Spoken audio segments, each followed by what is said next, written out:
ஜென்ரம் இந்த சிக்கலை எப்படி பார்க்குறீங்க? இதுக்கான காரணம் அது நடக்கக்கூடாத ஒரு விஷயம் நடந்துருச்சு. தமிழ்நாடு அரசு அது தொடர்பாக என்னென்னலாம் செய்ய முடியுமோ அதை செஞ்சுட்டாங்க. தடுக்க வேண்டிய இடத்துல தடுத்தாங்களாங்கிறதுல நண்பர்கள் மாறுபட்ட கருத்துக்களை முன்வைக்கிறாங்க. அது விவாதத்துக்குரியது, கண்டிப்பாக பேசலாம். அதாவது ஒரு ஊரே, அனைத்து அரசியல் கட்சிகளும் கொண்ட ஒரு கிராமமே இதற்கான உரிமையை ஏலம் விட்டு முடிவு செய்கிறார்கள் அப்படின்னு சொன்னால் அது அனைத்து குடியிருப்புகள்லையும், அனைத்துன்னா எல்லா பெரும்பாலான குடியிருப்புகளில் அது குடிசை தொழிலாக நடக்குதுன்னு சொன்னால் அதுக்கு அந்த பகுதியில் ஒரு சோசியல் அக்செப்டன்ஸ் இருக்கு. அதாவது கள்ளச்சாராயம் டாஸ்மாக் மதுக்கு போட்டியாக இணையாக இன்னொரு வர்த்தகத்தை செய்வதற்கு, அரசுக்கு வருவாய் இல்லாமல் இன்னொரு வர்த்தகத்தை செய்வதற்கு அங்கே ஒரு பேரலல் கவர்மெண்ட் நடக்குது. அதை அரசு தான் தடுத்தாகணும், வேற வழி கிடையாது. அது கள்ளச்சாராயம். மெத்தில் ஆல்கஹால், மெத்தனால்ங்கிறத சேர்க்கிறது அப்படிங்கிறது விஷச்சாராயம். விஷத்தை டைல்யூட் பண்ணி அதிக டைல்யூஷனுக்கு பிறகு அது போதை கொடுக்கக்கூடிய மருந்தாக. நந்தகுமார் என்ன சொல்றாருன்னா, அது சாராயம்னே சொல்ல முடியாது, இது காம்பினேஷன் ஆஃப் கெமிக்கல்ஸ் அப்படின்னாரு. கிட்டத்தட்ட பெயர் மெத்தில் ஆல்கஹால் சேர்ந்து விஷச்சாராயம் நம்ம அதை சொல்லலாம் அப்படிங்கிறாரு. விஷச்சாராயம் மெத்தில் ஆல்கஹால்ங்கிறத அவங்க கெமிக்கல் நேமாக வச்சிருக்கிறாங்க. சுமன் சொன்ன அவர் என்ன சொல்றாருன்னா, காய்ச்சுகிற அதுக்கான ஒரு பேட்டர்ன்ல இவங்க அந்த சாராயம் அதுல இருந்து இது வேறானதாக, இது வேறானது. இப்ப கள்ளச்சாராயத்துல போதுமான போதை கிடைக்கலங்கிறதுனால மெத்தில் ஆல்கஹால் மிக்ஸ் பண்றாங்கன்னு வச்சுக்கோங்க. அது எவ்வளவு டைல்யூட் பண்ணதுக்கு அப்புறம் மிக்ஸ் பண்ணுனா ஓரளவுக்கு போதை கிடைக்குங்கிற விஷயங்கள்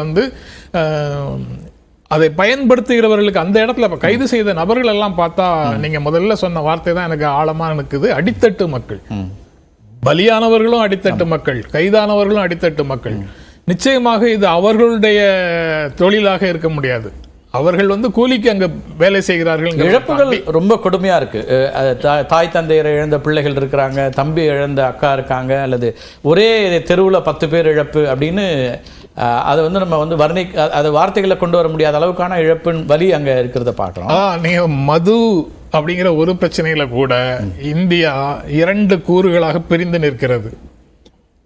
வசதியான மேல்நாட்டு மது வகைகள், அதாவது உள்நாட்டில் தயாரிக்கப்படும் வெளிநாட்டு மது வகைகள், இது எல்லாம் ஆக்சஸ் இருக்கக்கூடிய ஒரு சொசைட்டியும், அது அங்க கூட போக முடியாம சுயமாக ஊருக்குள்ள காய்ச்சி குடிக்கிறவங்களும், அந்த இரண்டு உலகங்கள் அங்கேயும் இருக்குதுங்கிறத பார்க்க முடியுது. அந்த 2வது உலகத்துல போதை அதிகமாக வேண்டி சில பிரச்சனைகளை இது ஆக்சிடென்ட்டாக நடந்து போகுது. அதாவது பயன்படுத்த தெரியாதவர்கள் கையில பயன்படுத்தக்கூடாத ஒரு பொருள் கிடைக்கும் போது விபத்துகள் நேர்கின்றது.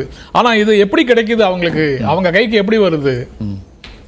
இண்டஸ்ட்ரியல் பர்பஸ்க்காக இருக்கக்கூடியது எப்படி தனி மனிதர்கள் எவ்வளவு நிலுவையில் இருக்கு, இன்று எவ்வளவு பயன்படுத்தப்பட்டிருக்கிறது, மீதி எவ்வளவு இருக்கு, எல்லாத்தையும் பட்டியலோட இண்டஸ்ட்ரி மெயின்டைன் பண்ணணும் அப்படின்னு கடுமையான விதிகள் இருக்கக்கூடிய ஒரு சூழல்ல சுமந்த் ஒரு வார்த்தை சொன்னாரு, திருட்டு போன மெத்தில் ஆல்கஹாலா இருந்தால் எளிதாக கிடைக்கும் அப்படின்னு சொன்னாரு. அப்போ அதுவும் இண்டஸ்ட்ரியில உண்டான கோளாறு இங்க சொசைட்டில கடுமையான விளைவுகளை ஏற்படுத்தும் விதமாக பயன்படுத்துது. காவல்துறை கண்காணிக்கணும், அந்த மாதிரி விஷயங்கள் எல்லாம் ரைட், அது ஓகே. அதனால நடந்ததுல ரோல் நெக்லிஜென்ஸ் அல்லது அவர்களை மீறிய ஒரு செயல் அல்லது நெக்லிஜென்ஸ் ஏதோ ஒன்று நடந்திருக்குது. அதன் காரணமாக இவ்வளவு பெரிய விஷயம் நடந்திருக்குங்கிறது பார்க்க முடியுது. பூரண மதுவிலக்குங்கிற சொல்யூஷன் இதை தடுத்துருங்கிறதும் நான் நம்பல. ஏன்னா 2009 இந்தியாவின் மிகச்சிறந்த நிர்வாகி அங்கு முதலமைச்சராக இருக்கும்போது 2009 பெரிய டிராஜடி அங்க நடந்திருக்குது. 136 பேரோ என்னவோ அந்த ரேஞ்சில் இறந்து போயிருக்கிறாங்க குஜராத்ல. டோட்டல் ப்ரொஹிபிஷன் பல 10 ஆண்டுகளாக இருந்த ஒரு மாநிலம். இப்ப திடீர்னு ஆரம்பிச்சோம், பழக்கம் ஆயிடுச்சு, விட முடியல, அதனால கள்ளச்சாராயம் அங்க போய் குடிச்சாங்கன்னு சொல்ல முடியாது. விடுதலை பெற்ற இந்தியாவில இருந்து இன்னைக்கு வரைக்கும் ப்ரொஹிபிஷன் இருக்கக்கூடிய ஒரு மாநிலத்துல இதே கள்ளச்சாராய சாவுகள் 2009 நடந்திருக்குது. 2022 மரக்காணத்துக்கு ஒரு வருஷத்துக்கு முன்னாடி குஜராத்லயே திரும்ப 49 பேர் இறந்து போன இன்னொரு ட்ராஜடி நடந்திருக்குது. ஆக பூரண மதுவிலக்கு இதை தடுத்துவிடும் அப்படிங்கிறது. அதை பற்றியும் நம்ம பேசலாம். பூரண மதுவிலக்கு, அதே போல் நஷ்டஈடு குறித்தும் பல்வேறு விமர்சனங்கள் இருக்குது, அதையும் பேசணும். கொடுக்கணுமா வேண்டாமங்கிறதே பேசலாம். திரு பாபு முருவேல், அரசாங்கம் சில நடவடிக்கைகள் எடுத்திருக்கிறது, சஸ்பென்ஷன், அதுக்கு பிறகான ஆணையம், இந்த விஷயங்கள்லாம் பார்த்துருக்கீங்க. இன்றைக்கி உங்கள் பொதுச்செயலாளர் நேரில் போய் பார்த்துருக்காரு.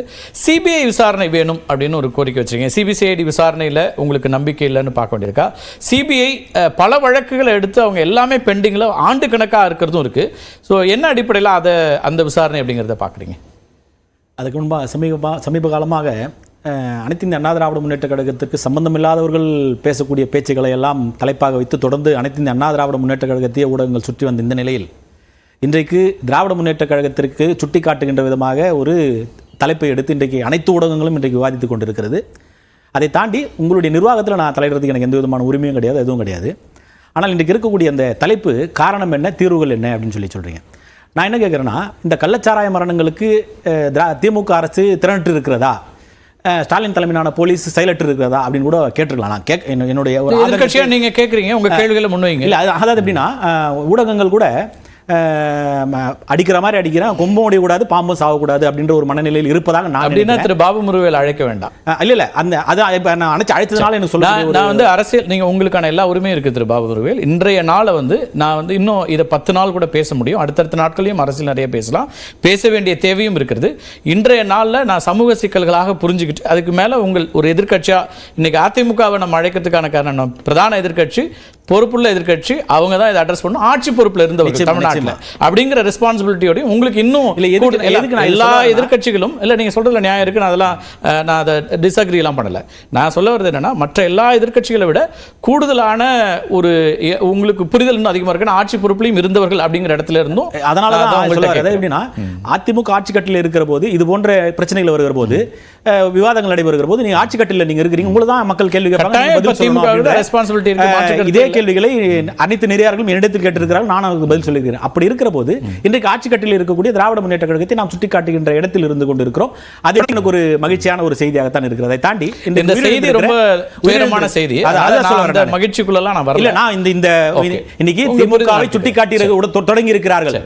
திமுகவினுடைய இந்த செயலற்ற தன்மையை அனைத்து ஊடகங்களுக்கும் இன்று கையில் எடுத்திருக்கிறார்கள் நான் நினைச்சுக்கிறேன். உங்க பார்வை ஒரு அதை தாண்டி உயிரிழந்திருக்கக்கூடிய அனைத்து ஆன்மாக்களும் சாந்தி அடைய அனைத்து இந்த அண்ணா திராவிட முன்னேற்ற கழகத்தின் சார்பில் நான் ஆண்டவனை வேண்டிக் கொள்கிறேன்.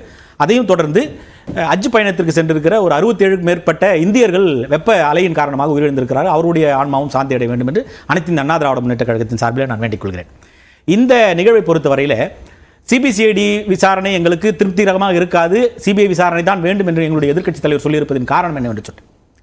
கடந்த மே மாதம் 2023ஆம் ஆண்டு நடைபெற்ற மரக்காணத்தில் நடைபெற்ற இந்த கள்ளச்சாராய உயிரிழப்பின் காரணமாக 22 பேர் மரணமடைந்திருக்கிறார்கள்.